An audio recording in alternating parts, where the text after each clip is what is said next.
இயேசுவில் பிரியமான சகோதர சகோதரிகளே, தர்மியான நாளில் ஆண்டவருடைய பிரசன்னத்திலே உங்களை சந்திப்பதில் பெரும் மகிழ்ச்சி அடைகிறோம். நாம் திருவருகை காலத்தில் பயணித்துக் கொண்டிருக்கிறோம் என்பதை நீங்கள் அறிந்திருக்கிறீர்கள். கண்டிப்பாக எல்லா ஆலயத்திலும் பங்கு தந்தையர்கள் அல்லது குருக்கள் எங்கெல்லாம் இந்த திருப்பலி நிகழ்த்தப்படுகிறதோ அங்கெல்லாம் இந்த திருவருகை காலம் என்கிற அந்த சப்தம் உங்கள் காதுகளில் கேட்கும்படி அவர்கள் பேசிக்கொண்டே இருப்பார்கள். இந்த திருவருகை காலம் என்பது வரப்போகிற ஒரு காலத்தினுடைய ஒரு முன் எதிரொலியாகவே உங்களுடைய மனதில் ஒலித்து கொண்டிருக்க வேண்டும். இந்த திருவருகை காலம் எதற்காக நமக்கு அருளப்பட்டிருக்கிறது என்பதை நாம் அடிக்கடி சொல்லிக்கொண்டே இருக்கிறோம். திருவருகை காலம் என்பது ஏதோ வரப்போகிற கிறிஸ்மஸ் விழாவுக்கான தயாரிப்புக்கான ஒரு அறைகூவல் என்று நாம் நினைத்து விடக்கூடாது. மாறாக வரப்போகிற இரண்டாவது வருகை, இயேசுசாமி மீண்டுமாய் வரப்போகிறார், அந்த வருகைக்கு உங்களை தயார் செய்யுங்கள் என்கிற அந்த சத்தம் தான் இப்பொழுது உங்கள் காதுகளில் ஒலித்து கொண்டே இருக்கிறது. இயேசுசாமி முதன்முறை வந்தபோது ஏற்கனவே இறைவாக்கினர்கள் வழியாக அது வெளிப்படுத்தப்பட்டது. இப்படி ஒரு மானிட மகன் பிறக்க போகிறார், ஒரு மெஸ்ஸியா என்று அவர் அழைக்கப்பட போகிறார், அப்படிலாம் சொல்லப்பட்டிருக்கிறார். ஆனால் இந்த மனிதர்கள் என்ன செஞ்சாங்க? அவர்களுக்கென்று ஒரு விதமான புரிதலை அவர்கள் வகுத்து கொண்டார்கள். மெஸ்ஸியா இப்படி தான் இருப்பார், மெஸ்ஸியா எப்படி இருப்பார், மெஸ்ஸியா இந்த மாதிரியெல்லாம் வரமாட்டாருன்னு சொல்லி கடவுள் செயல்படுகிற விதத்தை மறுத்து அவர்கள் ஒரு திட்டத்தை மனதில் ஏற்றி கொண்டார்கள். அதனால தான் இயேசு ஆண்டவர் ஒரு மாட்டுக்கொழு தொழுவத்திலே ஒரு ஏழை குடும்பத்திலே பிறந்தபோது அவர்களால் அதை உணர முடியவில்லை. அவர் வளர்ந்த விதம், அவர்கள் மத்தியிலே கடந்து வந்த விதத்தை பார்த்தபோது இயேசுவினுடைய வருகை, மெஸ்ஸியாவினுடைய வருகை இப்படித்தான் இருக்குமா என்பதை அறியாதபடி இருந்ததினாலே அவர்கள் தங்களை இழந்து போனார்கள். இன்றைக்கும் ஒரு பெருங்கூட்டம் அந்த ஆண்டவருடைய அந்த வருகையை மறுத்து வாழ்ந்து கொண்டிருக்கிறார்கள். அவர்களும் தெய்வ நம்பிக்கையாளர்கள். அன்புக்குரிய சகோதர சகோதரிகளே, மீண்டுமாய் நினைவூட்டுகிறோம், அடுத்த ஒரு வருகைக்காக நாம் தயார் செய்கிறோம். இப்போது அந்த மனிதர்கள் இருந்தது போல் நம்ம இருந்துடக்கூடாது. அதனால தான் நீங்களும் ஆண்டவருக்குள்ளே தயாரிப்பு நிலையோடு இருங்க என்கிற ஒரு சப்தத்தை கடவுள் உங்கள் காதுகளுக்குள்ளே வைத்து கொண்டே இருக்கிறார். இந்த ஒரு பின்னணியிலே தான் நமக்கு இந்த திருவருகை காலத்தினுடைய இரண்டாவது ஞாயிற்றுக்கிழமைக்கான அந்த வாசகங்கள் எல்லாம் கொடுக்கப்பட்டு நமக்கு சிந்திக்க அழைப்பு விடுக்கிறது. இந்த இரண்டாவது வாரம், முதல் வாரம் ஹோப், நம்பிக்கை. இரண்டாவது வாரத்தில் அமைதி, பீஸ். ஒவ்வொரு வாரமும் ஒரு 4 வாரங்கள் நமக்கு கொடுக்கப்பட்டிருக்கிறது. அட்வென்ட் சீசனில் ஒவ்வொரு வாரமும் ஒரு காமன் தலைப்பு ஒன்று கொடுத்துருக்குறாங்க. இந்த தலைப்பை தான் நம்ம வைத்து பின்னணியில் வைத்து தியானிக்கிறோம். முதல்ல ஹோப், ரெண்டாவது பீஸ், மூணாவது ஜாய், நாலாவது லவ். இந்த 4 தலைப்புகள், நம்பிக்கை, இன்னைக்கு அமைதி, அடுத்தது மகிழ்ச்சி, அடுத்தது அன்பு என்கிற அந்த 4 தலைப்புகளில் தான் இந்த கேண்டில் கொளுத்தும் போது அது சொல்லுவாங்க. அட்வென்ட் ரீத் வச்சு கேண்டில்லாம் கொளுத்துவாங்க கோயிலில். அப்போ இந்த தலைப்பை எல்லாம் சொல்லி அவர்கள் நமக்கு சிந்திக்க அழைப்பு விடுப்பதை பார்த்துருக்குறோம். இப்போது இந்த அமைதி என்கிற ஒரு கான்செப்டுக்குள்ளே நம்ம போகிறோம். இந்த அமைதியை நம்ம சிந்திக்கிற போது இந்த கடவுள் ஒரு அமைதியின் தெய்வமாய் வெளிப்படுத்தப்பட்டார். யோவான் நற்செய்தியில் 14:27 நம்ம பார்க்குறோம், அமைதியை உங்களுக்கு விட்டு செல்கிறேன், என் அமைதியையே உங்களுக்கு அளிக்கிறேன், நான் உங்களுக்கு தரும் அமைதி உலகம் தரும் அமைதி போன்றது அல்ல, நீங்கள் உள்ளம் கலங்க வேண்டாம், மருள வேண்டாம் அப்படின்னு சொல்லி அமைதியை கொண்டு வந்த கடவுள் அமைதியை குறித்து பேசுகிறார். 2 தெசலோனிக்கர் 3:16 சொல்லுது, அமைதியை அருளும் ஆண்டவர் தாமே எப்பொழுதும் எல்லா வகையிலும் உங்களுக்கு அமைதி அளிப்பாராக. இப்போ கடவுள் அமைதியை அருளுகிறவராக இருக்கிறார். எண்ணிக்கை நூல் 6:26 பார்க்குறோம், ஆண்டவர் தம் திருமுகத்தை உன்பக்கம் திருப்பி உனக்கு அமைதி அருள்வாராக அப்படிங்கிற வார்த்தையை பார்க்குறோம். அப்போது பிதாவிடத்தில் ஊற்றெடுத்த அந்த ஒரு ஆவி, அமைதியின் ஆவி மகன் வழியாக வெளிப்படுவதை நம்ம பார்க்கிறோம்.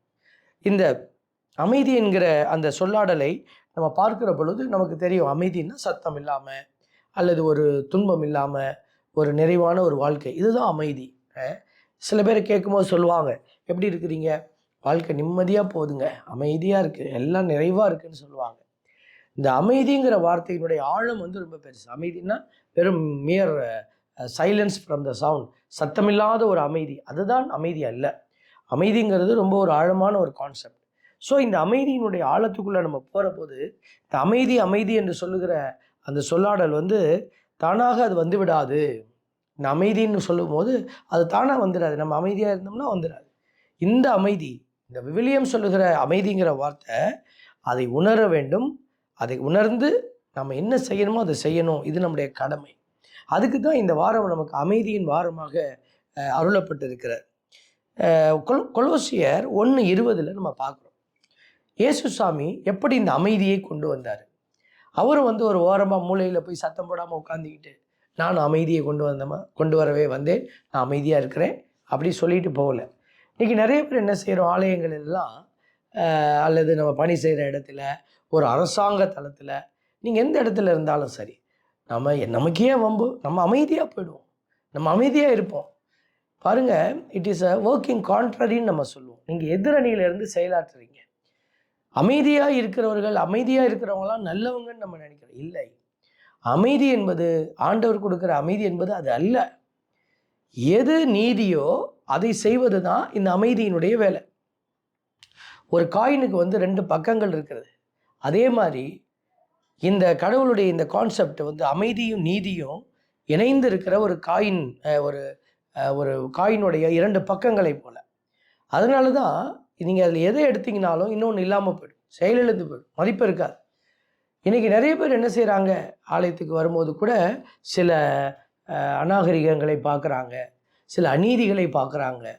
அப்போ பார்த்துட்டு என்ன செய்வாங்க, எங்கள் காதில் சொல்லுவாங்க, எந்த அவரெல்லாம் இப்படி பண்ணுறாரோ, ஏன் இந்த அம்மா இப்படி பண்ணுதோ தெரியல, இவங்கெல்லாம் ஏன் இப்படி செயல்படுறாங்க அப்படின்னு காதுகளில் மெதுவாக சொல்லிட்டு போவாங்க. ஆண்டவருக்கு முன்னாடி அவங்க என்ன செய்ய மாட்டாங்க, ஒரு அமைப்பில் இணைந்து, அந்த நியாயத்துக்கை பேசுகிறவங்க அமைப்பில் இணைந்து செயல்பட மறுப்பாங்க. எதுக்கு சாமி வம்பு, அமைதியாக போயிடுவோம். அப்போ இந்த அமைதி நமக்கு ஒரு மயான அமைதிக்கு ஒப்பானது. மயானத்தில் ஒரு அமைதி இருக்கும் பாருங்களேன், அந்த அமைதி ரொம்ப வேதனையான அமைதி. அந்த அமைதி மாதிரி நம்ம அமைதி இருந்துடக்கூடாது. ஆண்டவர் அருளுகிற அமைதி வேறு, அதுதான் நம்ம சொல்கிறோம் பாருங்கள். அப்போ இந்த அமைதிங்கிற வார்த்தைக்கு நமக்கு கொஞ்சம் அடையாளம் கண்டுபிடிக்கிறோம். கொலோசியர் 1:20 அந்த அமைதியை குறித்து ஆண்டவர் வெளிப்படுத்துகிறார். சிலுவையில் இயேசு சிந்திய இரத்தத்தினால். பாருங்கள், இயேசு கொடுத்த அமைதின்னு சொல்லிட்டு போகலாம்ல. அப்போ இயேசு எங்கேருந்து இந்த அமைதியை கொடுத்தாரு, என்ன செய்து கொடுத்தாரு பாருங்கள். சிலுவையில் இயேசு சிந்திய இரத்தத்தினால் அமைதியை நிலைநாட்டவும். சும்மா வெறுமையாக சொல்லியிருக்கலாம், கடவுள் அமைதியை நிலைநாட்டவும்னு சொல்லியிருக்கலாங்க. இப்போ இந்த அமைதியை இயேசு கொணருவதற்கு, தந்தை கொண்டு வரதுக்கு மகன் வழியாக எப்படி செயல்பட்டாருன்னா, சிலுவையில் ஏறி ரத்தம் சிந்தி. பெருங்க, இது நமக்கு பெரிய வேதனையாக இருக்கும். இது ஒரு பெரிய ஒரு அரசியலத்தில் பார்க்குற போது, ஒரு ஆன்மீக தளத்தில் பார்க்குற போது, இது ஒரு அமைதியற்ற நிலை. இந்த சிலுவையில் தொங்கிக்கிட்டு இருக்கிறது, அடிக்கப்படுறது, இதெல்லாம் அமைதியை சீர்குலைக்கிற நிலை. ஆனால் இதைத்தான் ஆண்டவர் இங்கே அடையாளப்படுத்துகிறாரு. சிலுவையில் இயேசு சிந்திய இரத்தத்தினால் அமைதியை நிலைநாட்டவும். பார்த்தீங்களா, விண்ணில் உள்ளவை மண்ணில் உள்ளவை அனைத்தையும் அவர் வழி தம்மோடு ஒப்புரவாக்கவும் கடவுள் திருவுளம் கொண்டார்.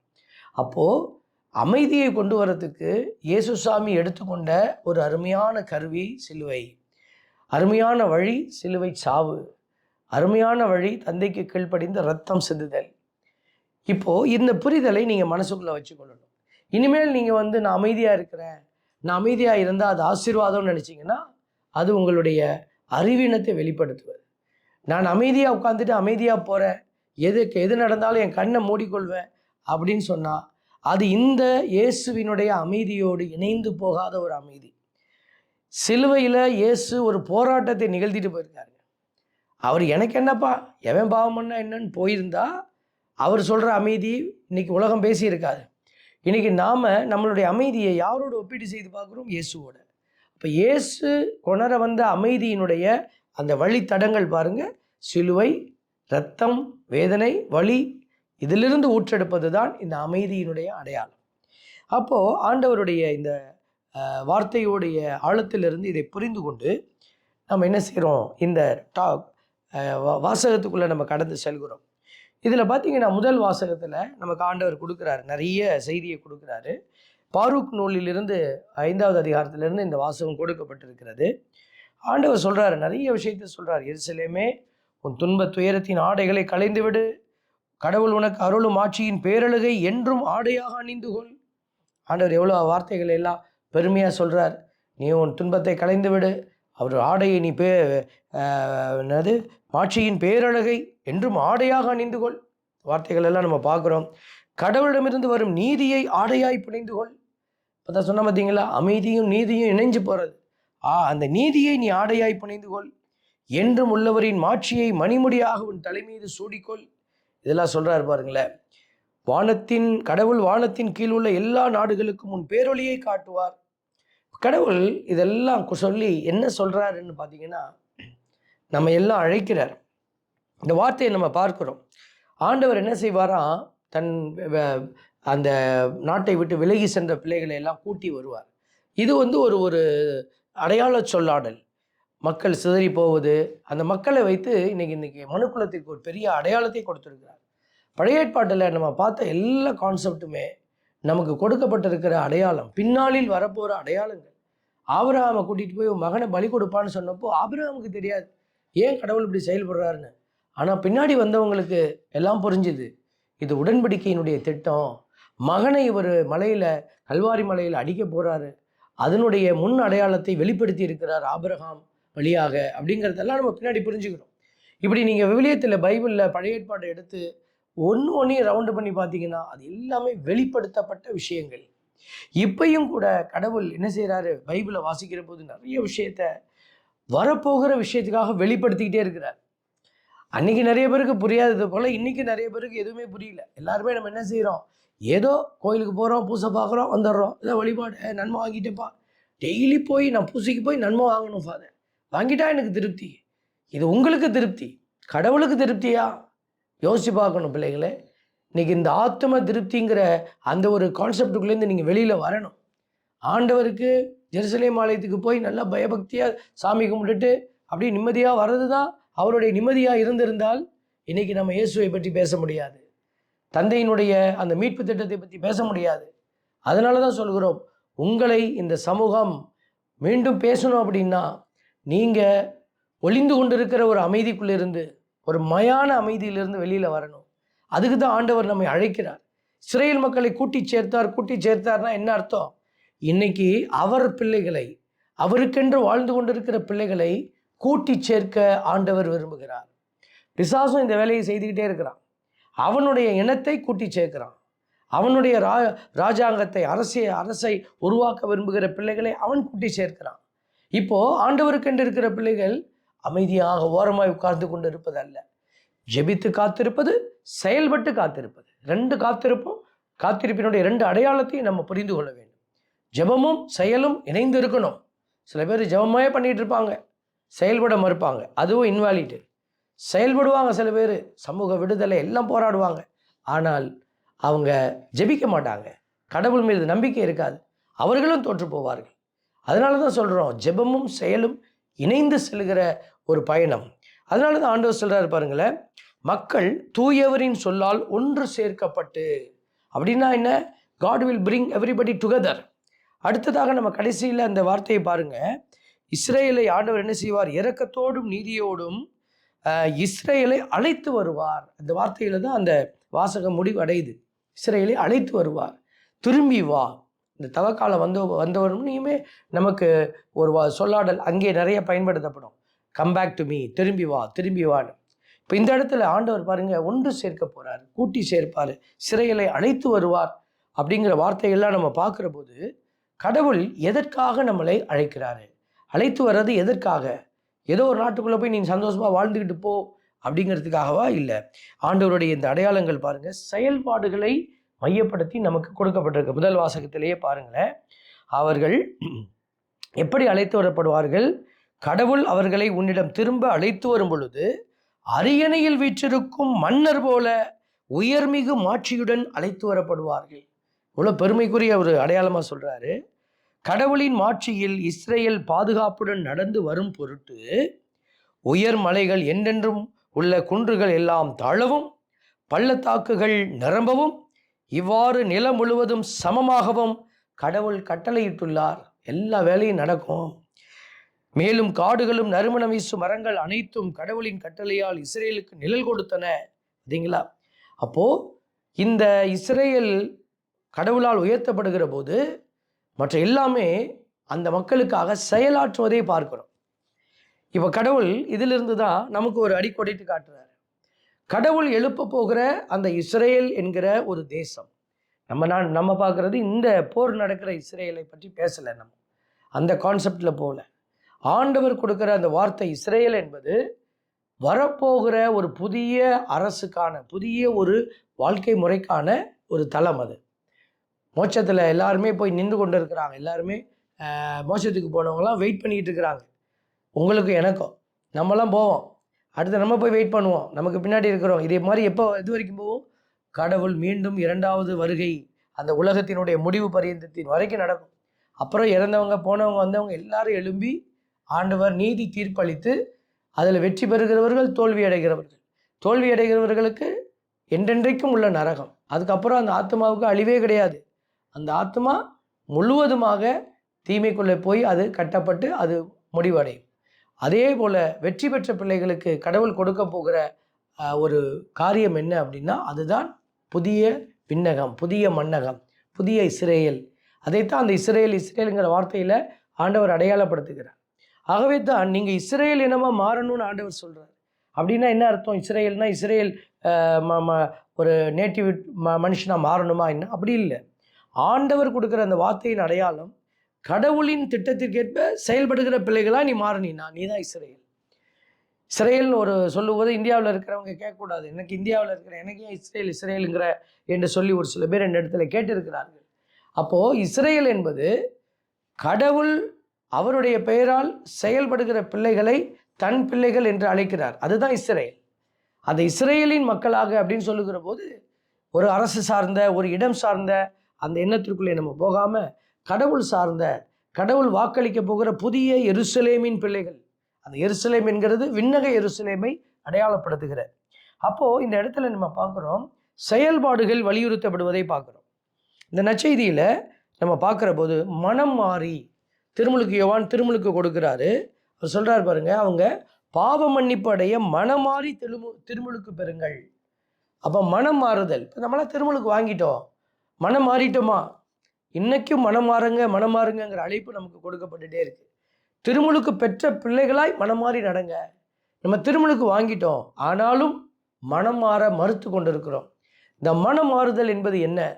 நம்ம மனம் மாறுதல் என்பது ஏதோ பக்தியோடு கோயிலில் ஒரு பூசை பார்த்து நன்மை உட்கொண்டு மட்டும்தான் அந்த ஃப்ரேமில் இருக்குதா, மனமாறுதல் இருக்குதானா? இல்லை. மனமாறுதல் என்பது ஆட்டிடியூடு, நம்மளுடைய அந்த மனப்பாங்கினுடைய மாற்றம். நம்ம ரெகுலராக ஒருத்தர் கோயிலுக்கு போயிட்டே இருக்கிறாங்க, அவங்களுக்கு எந்த பிரச்சனையுமே இல்லை, அவங்கள கோயிலுக்கு போகிறாங்க, பக்தியாக இருக்காங்க, சாமியார்கிட்ட நல்ல ஒரு உறவு, ஃபாதர்ஸ் சொல்லுவாங்க, அவங்கள மாதிரி நல்ல ஒரு family, very good family, very good devoted Catholic family எல்லாம் சொல்லுவாங்க, வெரி குட். இப்போ கேள்வி இங்கே என்னென்னா, அவர்கள் கடவுளுக்காக என்ன செய்கிறார்கள்? அவர்கள் கோயிலுக்கு வராங்க, பக்தியாக வராங்க, பரவசமாக நிற்கிறாங்க, நன்மை வாங்குறாங்க, சாமியாருக்கு செய்ய வேண்டிய சில கடமைகளை செய்துறாங்க, ஃபாதரை மரியாதையாக பேசிடுறாங்க, எவ்ரி திங் இஸ் ஃபைன். அவங்க 100% கரெக்டானா இல்லை, ஒரு 30% அவங்க சரியாக இருக்கிறாங்க, ஒரு 40% ஓகே. மீதி இருக்கிற பகுதிகள் என்ன செய்யணும்? அவர்கள் செயலாற்றுகிறார்கள். அந்த மனம் மாறுதல், எந்த மனநிலையோடு அவர்கள் ஆலயத்திற்கு வருகிறார்கள், கடவுள் என்ன பேசுகிறார், அதை கேட்டு நான் என்ன செய்ய வேண்டும் என்ற மனநிலையோடு வராதவர்கள் பக்தியாளர்களாக இருந்தாலும் அவர்களும் வெற்றி பெற முடியாது. அதனால தான் ஆண்டவர் சொல்கிறார். சில பேர் பைபிளை கரைச்சி குடிச்சிருப்பாங்க. ஒரு பெரிய மனுஷன், மறைநூல் வல்லுநர் கேட்பார், எது முதன்மையான கட்டளை? இயேசு சொல்லுவார். உடனே அவர் அடிஷ்னலாக சொல்லுவார், இதை விட இன்னும் உன்னை நீ அன்பு செய்வது போல உன் அயலாரையும் நீ அன்பு செய்வது அதற்கு இணையான இன்னொரு கட்டளை. 2 கட்டளையிலிருந்து தான் எல்லாமே அடங்கி இருக்குன்னு அந்த மறைநூல் வல்லுநர் அப்படியே புட்டு வைப்பார். இயேசு அப்படியே மெய்சிலிருந்து பார்த்துட்டு சொல்லுவார், நீ இறையாட்சிக்கு வெகு தொலைவில் இல்லை அப்படின்னு சொல்லுவார். அப்படின்னா என்ன அர்த்தம்னா, இறையாட்சிக்கு உள்ளே வரல, இறையாட்சிக்கு பக்கத்தில் வந்துட்ட, ஆனால் உள்ளே வரணும் நீனு அப்படின்னு தான் அர்த்தம். இன்றைக்கி நிறைய பேர் அறிவு சார்ந்த நிலையில் ஆண்டவரை தெரிஞ்சு வச்சுருக்கிறோம், பைபிளை படித்து வச்சுருக்கிறோம், நமக்கு எல்லாமே தெரியுது, அதில் எத்தனை புத்தகம் இருக்குது, எப்படி இருக்குது, வரலாறு தெரியுது, எல்லாமே intellectually we are sound. But இங்கே புரிய வேண்டிய ஒரு விஷயம் மனம் மாற்றம் அப்படிங்கிறது ஆட்டிடியூட். எந்த மனநிலையோடு நீ செயல்படுகிறாய், எந்த மனநிலையோடு கடவுளுடைய காரியத்தை அணுகிற, எந்த மனநிலையோடு நீ உன்னுடைய வாழ்க்கையை அமைத்து கொண்டிருக்கிற, இதெல்லாம் நம்ம இதுதான் மனமாற்றத்திற்கான அடையாளம். பாருங்க, ஆண்டவர் அங்கேயும் கூட இந்த செயல்பாடுகளை வைக்கிறார் பாருங்க. உங்களையும் என்னையும் மனமாற வைத்து கடவுள் அமைதியை நிலைநாட்ட சொல்றாருன்னா, ஓரமா உட்கார்ந்திருப்பது அமைதி அல்ல. ஆண்டவருக்காக எது நீதியோ அதை செயல்படுத்துவது. அந்த நீதியை செயல்படுத்துகிற இடத்துல தான் அமைதி என்கிற ஒரு அடையாளம் உள்ளே வர முடியும். Praise the Lord. ஆண்டவருடைய அன்பு பிள்ளைகளே, நம்முடைய பைபிளில் நிறைய இடத்துல நம்ம பார்க்குறோம். அதில் ஒரு அருமையான ஒரு செய்திகளை கடவுள் பல இடத்துல நம்மளோட பேசிக்கொண்டே இருக்கிறாரு. அதில் பார்த்தீங்கன்னா, யாக்கோபு அந்த திருமுகத்தில் ஆண்டவருடைய வார்த்தை நமக்கு சொல்லப்பட்டிருக்கிற பல விஷயத்தில் அந்த 3வது அதிகாரத்தில் நம்ம பார்க்குறோம். அந்த 3வது அதிகாரத்தில் 13வது இறைவசனத்திலிருந்து 2 விதமான ஞானத்தை கடவுள் பேசுகிறார். யாக்கோபு திருமுகத்தில் ஆண்டவர் பேசுகிறார் பாருங்க. அவர் சொல்லக்கூடிய அந்த ஒரு காரியம் 2 விதமான ஞானத்தை குறித்து பேசுகிறார். 13லிருந்து நம்ம பார்க்குறோம். அந்த உங்களுடைய ஞானமும் அறிவாற்றலும் உடையவர் யாராவது இருந்தால் அப்படி சொல்லிட்டு, அந்த உலகத்தின் ஞானம்னு ஒன்று இருக்குது. அது பேய்த்தன்மை வாய்ந்தது. அது தன்னிலையிலே நிறைவடைய முடியாது. விண்ணிலிருந்து வரக்கூடிய ஞானம் ஒன்று இருக்குது. அதோடு அது இணைஞ்சாதான் அது வெற்றி அடைய முடியும் அப்படின்னு சொல்லிட்டு கடைசியாக சொல்கிறாரு பாருங்க. அந்த அந்த விண்ணகத்திலிருந்து வர ஞானம் எப்படிப்பட்டதுன்னு சொல்லிட்டு வராரு. விண்ணிலிருந்து வரும் ஞானத்தின் தலையாய பண்பு அதன் தூய்மையாகும், மேலும் அது அமைதியை நாடும், பொறுமை கொள்ளும், இணங்கி போகும் தன்மையுடையது, இரக்கமும் நற்செயல்களும் நிறைந்தது, நடுநிலை தவறாதது, வெளிவேடமற்றது, அமைதி ஏற்படுத்துவோர் விதைக்கும். பார்த்தீங்களா, இந்த இடத்துல தான் நமக்கு கிளைமேக்ஸ், அந்த பஞ்ச் டைலாக் கடவுள் வச்சிருக்கிறாரு. அமைதி ஏற்படுத்துவோர் விதைக்கும், அமைதி என்னும் விதையிலிருந்து நீதி என்னும் கனி விளைகிறது. பார்த்தீங்களா, அப்போது நம்ம அமைதின்னு சொல்கிறது நீதி என்கிற அந்த ஒரு காரியத்துக்குள்ளே இணைஞ்சு கிடக்குது. நீங்கள் சும்மா உட்காந்துக்கிட்டு எல்லாம் சரியாயிடும், நான் அமைதியாக வரேன், இல்லை, உங்கள் வாழ்க்கையில் பேராபத்து ஒன்று காத்து இருக்கிறது. நீங்கள் ஆண்டவரை சந்திக்கிற பொழுது பெரிய ஒரு எதிர்ப்பை ஆண்டவரிடமிருந்து நீங்கள் சந்திக்க போகிறீங்க. அதனால் தயவு செய்து உங்களுடைய அமைதியை நீங்கள் நிப்பாட்டுங்க. நீங்கள் நினச்சிக்கிட்டு இருக்கிற அமைதிங்கிற அந்த கான்செப்டை மாற்றுங்க. நீங்கள் உடனே என்ன செய்யணும், உங்களை சுற்றி எல்லாம் சரியாக இருக்கான்னு நீங்கள் பார்க்கணும். சொல்ல வேண்டியதை நீங்கள் சொல்லும் விதத்தில் சொல்லணும். எல்லாரும் இயேசுவை போல் சாட்டை எடுத்து அடிக்கணும்னு சொல்ல வரல. சில நேரத்தில் நம்ம உண்மையை பார்த்து கண்டும் காணாமல் போவது தவறான செயல்படணும். நம்ம எண்ணத்தை எப்படி செயல்படும் ஆண்டவர்கிட்ட கேட்டுட்டு நீங்கள் செயலாற்றணும். நற்செய்தியில் கூட ஆண்டவருடைய வார்த்தை சொல்லப்பட்டிருக்கிறது பாருங்க. நீங்கள் மனம் மாறுங்கள் என்று சொல்லிட்டு, இதை பற்றி இறைவாக்கினர் எசையாவின் உரைகள் என்ன சொல்லுது பாருங்க. பாலை நிலத்தில் குரல் ஒன்று ஒளி முழங்குகிறது, அறிக்கை செய், வாய் திறந்து பேசு. 2வது, ஆண்டவருக்காக வழியை ஆயத்தமாக்கணும். போய் என்னென்ன செய்யணுமோ அதை செய்யணும். அவருக்காக பாதையை செம்மையாக்குங்கள், பள்ளத்தாக்குகள் எல்லாம் நிரப்பப்படும். இதெல்லாம் செயல்பாட்டின் அடையாளங்கள். நீங்கள் உடனே பள்ளத்தாக்கை தேடிக்கிட்டு போகக்கூடாது, நான் நிரப்புறேன் அப்படின்னு. பள்ளத்தாக்குகள் என்பது ஒரு விதமான ஒரு ஒழுங்கற்ற நிலை இருக்குதுன்னா அதையெல்லாம் சரி செய்யணும்.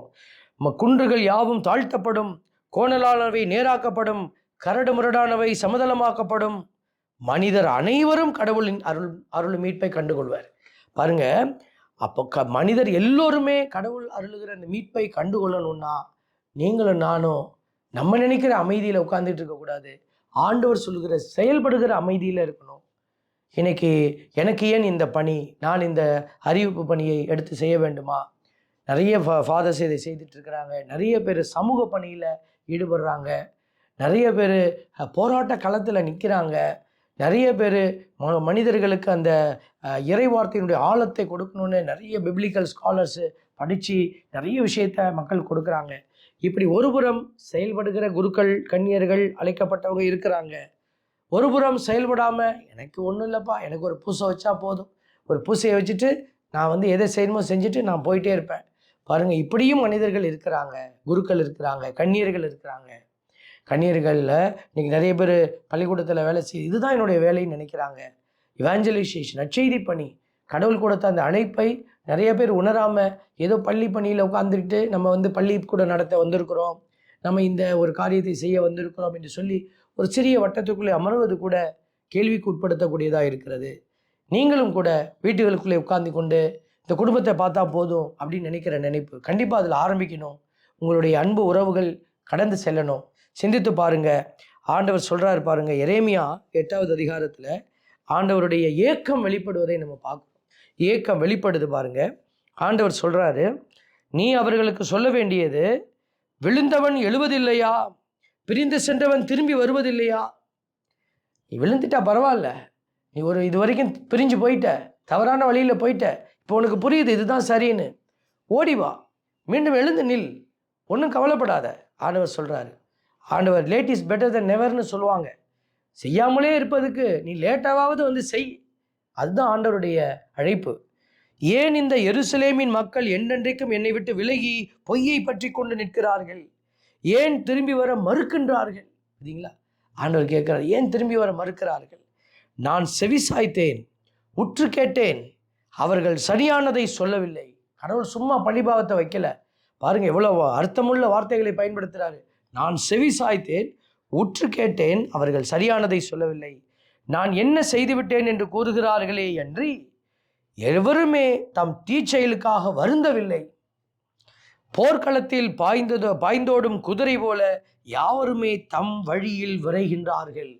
என் அன்பு தேவ பிள்ளைகளை, இந்த வார்த்தைகள் மிக தெளிவாக சொல்லுங்க. எல்லாரும் அவன் வேலையில தான் இருக்கிறான், அவனுடைய காரியத்தில் குறியா இருக்கிறான். தன்னுடைய எண்ணம் எப்படியாவது வெளிப்படணும். யூதாஸுக்கு அந்த எண்ணம் தான் ஓடிக்கிட்டே இருந்துச்சு. கடவுள் என்ன விரும்புகிறாருங்கிறத கேட்க மறுத்துட்டான். தன்னுடைய விருப்பம் நிலைநாட்டப்படணும்னு நினைச்சான். அதனால வந்த வேதனை பார்த்தீங்களா? அவன் அழிந்து போனான். வானத்து கொக்கு தன் காலங்களை அறிந்துள்ளது, புறாவும் தகைவிலானும் நாரையும் தாம் இடம்பெயரும் காலத்தை அறிந்துள்ளன. என் மக்களோ ஆண்டவரின் நீதியை உணரவில்லையே. என் அன்பு தேவ பிள்ளைகளே, எரேமியா 8:7 வார்த்தைகளை மனசில் வச்சுக்கொள்ளுங்க. ஆண்டவருடைய ஏக்கம் இந்த வார்த்தையில் கடைசியாய் நான் வச்சிருக்கிறேன். ஏக்கம் வெளிப்படுகிறது, ஆண்டவரின் நீதியை என் மக்கள் உணரவில்லையே. இதோ அதை தான் இப்போ பேசியிருக்கிறோம். அமைதி அமைதின்னு நீங்கள் நினச்சிக்கிட்டு இருக்கிற அந்த அமைதிக்கான வார்த்தையின் விளக்கம் இதுதான். அமைதி நீங்கள் கொடுக்குற அமைதிக்கான நீதி இதுதான். நான் சொல்லுகிறபடி கடவுள் சொல்லுகிறபடி செயல்படுங்க. அதனால நீங்கள் ஒருபுறம் அமைதியாக கோயிலுக்கு வந்துட்டு பாசிவ் ஸ்பெக்டேட்டர்ஸ்னு சொல்லுவாங்க, வேடிக்கை பார்த்துட்டு போகிற ஒரு கூட்டமாக இருந்தால் நீங்கள் மனம் மாறணும். கத்தோலிக்க திருச்சபையில் வாயை திறந்து கூட என் ஆண்டவர் எனக்கு இதை செய்தார் என்று சொல்ல மறுக்கிற கூட்டம் ஜாஸ்தியாக இருக்குது. அதை அதை சொல்ல வெட்கப்படுகிற கூட்டம். கேட்டால் இது நம்மளாம் அப்படி பேசுறது இல்லை, நம்மளுடைய ட்ரெண்டே வேற. பாருங்க, இந்த ட்ரெண்டெல்லாம் நீங்கள் மாற்றி தான் ஆகணும். உனக்கு கடவுள் இதை செய்தார் என்று நீ உள்ளத்தில் உணர்ந்தினா அதை நாவை திறந்து நீ அறிக்கை செய்யணும். ஆண்டவருடைய பெரிய கிருபையினால இது நடந்தது ஃபாதர், என் ஆண்டவர் எனக்கு இந்த ஞானத்தை கொடுத்தார், இதையே நீங்கள் பிள்ளைகளுக்கு அறிக்கை செய்யணும். அப்படித்தான் உங்களை சுற்றி இருக்கிற அந்த கூட்டத்தை ஆண்டவர் பக்கமாக நீங்களும் நற்செய்தியாளராக மாறி எடுத்துட்டு வரணும். நற்செய்தியாளர்னா இப்படி மைக்கு வச்சுக்கிட்டு தான் பேசணுங்கிற அவசியம் இல்லை. நீங்கள் இருக்கிற இடத்துல ஒரு சலனத்தை ஆண்டவர் விரும்புகிற மாதிரியான அமைதியை கொடுக்கிற போது கண்டிப்பாக நீங்கள் செயல்படுகிற பிள்ளைகளாக மாறிக்கொண்டே இருக்கிறீர்கள். நீங்களும் நிறைய தளத்தில் நிறைய பேர் வேலை செய்து கொண்டு இருக்கிறீங்க. உங்களை நாங்கள் பாராட்டுகிறோம். கவலைப்படாதீர்கள். உலகம் நமக்கு கொடுக்கிற பரிசு கேவலம், வேதனை, வலி, அடிகளால் காயப்படுத்துகிற ஒரு வேதனை. நம்ம நிற்கிற தளத்தை எப்படியாவது கீழே தள்ளி நம்மை அவமானப்படுத்த வேண்டும் என்று நினைக்கிற பிசாசினுடைய அந்தகார இருளினுடைய ஆதிக்க சக்திகள் எல்லாம் நம்மளை சுற்றி செயலாற்றி கொண்டே தான் இருக்கும். கவலைப்படாதீர்கள். ஆண்டவர் சொல்கிறாரு, நீ காத்திரு, உனக்காக ஒரு அழகிய ஒரு மணிமுடியை நான் செய்து வச்சிருக்கிறேன். என்றுமே அழியாத ஒளியாத ஒரு பெரிய ஆசீர்வாதம் உனக்காய் விண்ணுலகில் காத்திருக்கிறது. இந்த ஆசீர்வாதத்தை காணத்தான் நாம் போராட வேண்டும் என்று நாம் அழைக்கப்படுகிறோம். இதை உணர்ந்து கொண்டு நீங்களும் இந்த திருவருகை காலத்தில் புதிய திட்டங்களை உங்களுக்கென்று வகுத்து கொள்ளுங்க. அது கடவுளுக்கு விருப்பமானதாக இருக்கணும். அதை வகுத்து கொண்டு ஒருவேளை உங்களுக்கு சந்தேகமாக இருந்தால் வேறு யாரிடமாவது ஒரு நல்ல ஒரு குருவானவரிடத்துல அல்லது நல்ல ஒரு ஊழியக்காரரிடத்துல நீங்கள் என்ன செய்யணும், நான் இப்படி நினைக்கிறேன், இப்படி செய்யலாம் என்று, இது சரியா ஃபாதர் என்று கேட்டு உங்களுடைய நன்மைத்தனத்தை உறுதி செய்து கொண்டு செயல்படுங்க. கண்டிப்பாக கடவுள் உங்களுக்கு ஆசீர்வாதமான கிருபைகளை தந்து வழி நடத்துவார். உங்களுக்காக ஒரு சிறிய ஜெபத்தை ஏறெடுக்கிறோம். அன்பின் பரமபிதாவே, நன்றியோடு மை துதிக்கிறோம், மை ஸ்தோத்தரிக்கிறோம், மை ஆராதிக்கிறோம், நன்றி செலுத்துகிறோம். ஆண்டவரே, நான் இதுவரை அமைதி நினைத்தது ஏதோ சப்தமில்லாமல் நானும் அமைதியாய் ஆலயத்துக்கு போய்விட்டு வருவதுதான் என்று நினைத்து கொண்டிருந்தேன். அது அல்ல, தீயவனுக்கு எதிராக நிற்பது, ஆண்டவருக்கு சார்பாக நின்று பேசுவது. தானியேல் என்று சூசன்னாவுக்காக சப்தம் உயர்த்தி கத்தி பேசினாரே, அத்தனை பேரும் அமைதியாய் நின்ற பொழுது தானியேலின் மீது ஆவியானவர் இறங்கி வந்து பேச வைத்தாரே, அப்படிப்பட்ட ஒரு கிருபை எனக்குள்ள இருக்கிற ஆவியானவர் என்னை தூண்டும் விதமாக செயல்பட நானும் அமைதி என்கிற ஆற்றலை வித்தியாசமான கடவுள் விரும்பும் முறையில் இந்த சமூகத்துக்கு கொடுத்து நிற்க எனக்கு உதவி செய்வீராக. ஆண்டவரே, அமைதியை தியானிக்கும் இந்த வேளையில் நான் ஆண்டவர் விரும்புகிற அமைதியோடு சிலுவையின் வழியாக இரத்தத்தின் வழியாக இயேசு கொடுத்த அந்த அமைதியில் நானும் பங்கெடுக்க எனக்கும் ஆற்றலும் பலனும் தந்து வழிநடத்தும். உம்முடைய பேரிரக்கத்திலே இந்த செய்தியை கேட்கிற ஒவ்வொரு பிள்ளைகளையும் உடைய கரத்திலே ஒப்பு கொடுத்து மன்றாடுகிறோம். ஜெபம் கேளும் நல்ல பிதாவே, ஆமென். அன்புக்குரிய இறை மக்களே, மீண்டுமாய் அடுத்த ஒரு நல்ல ஒரு இறை சிந்தனையோடு உங்களை சந்திக்கிறோம். அதுவரை உங்களுக்காக தொடர்ந்து ஜெபிக்கிறோம். அன்பு பிள்ளைகளே, எங்களுடைய YouTube channel father Albert Richie official, அநேகம் பேருக்கு அது இன்னும் தெரியாமல் இருக்கிறது. வெறும் 20,000 சப்ஸ்கிரைபர் தான் எங்களுடைய சேனலை சப்ஸ்கிரைப் பண்ணியிருக்கிறாங்க. எனக்கு உலகம் பூராக ஆட்கள் இருக்கிறாங்கன்னு எனக்கு தெரியும். ஆனாலும் 20,000 பேர் தான் இந்த செய்தியை வைத்து கொண்டிருக்கிறார்கள். இன்னும் இது பரவலாக்கம் செய்யப்பட்டால் அநேகருக்கு இந்த விஷயங்கள் புரியும். இன்னும் இந்த இறையாட்சி கட்டி எழுப்பப்பட அவர்களுக்கும் இந்த கான்செப்ட்ஸ் எல்லாம் தெளிவாகும். ஆகவே நீங்களும் இதை மற்றவருக்கு கொடுத்து இதை ஆதரித்து வார்த்தையை விளங்க செய்யும்படியாக, இது மனிதனுக்குரிய விஷயம் அல்ல, இது கடவுளுடைய வார்த்தைக்கான ஒரு விஷயமாக இருப்பதனாலே உங்களை நாங்கள் அன்புடன் கேட்டுக்கொள்கிறோம். தொடர்ந்து உங்களுடைய ஆதரவுக்காக நன்றி செலுத்தி உங்களுக்காக ஜெபிக்கிறோம். God bless you. ஆமென்.